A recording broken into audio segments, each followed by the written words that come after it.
I get asked a lot, what's the story behind OfferCharm getting founded?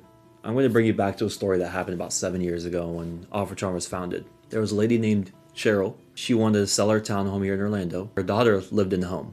She hasn't seen the home in maybe 2 to 3 years. It was going to foreclosure. She hasn't spoken to her daughter. Her daughter doesn't pay her rent, and she didn't know what to do. Cheryl had cancer, throat cancer. She had no funds to her name, and she was just trying to sell the property before it goes to foreclosure just to get some kind of funds. I went and visited the property, met her daughter, helped them find a new home, helped Cheryl get $25,000 in her pocket. She initially only wanted $13,000 over the mortgage. Mind you, it was an HOA lien, so it was pretty small. I think it was around $13,000 or $14,000, and they were going to foreclose on it for that reason. She really only wanted $30,000 for the home.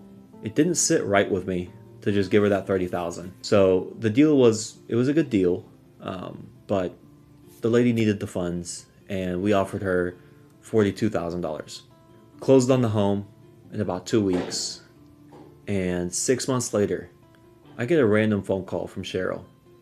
And I answered it, thinking, oh, I hope she's okay. She was crying on the phone. I get chills thinking about it every time, but she gets on the phone with me and lets me know that she's free of cancer because of the funds I gave her at closing.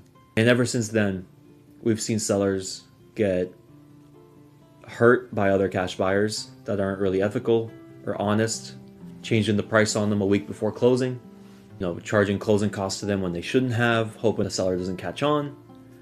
And other times they'll delay closing even if it's not in the homeowner's best interest. And ever since then, our main focus has been to keep transparency, be honest, make sure that we give the homeowner real answers.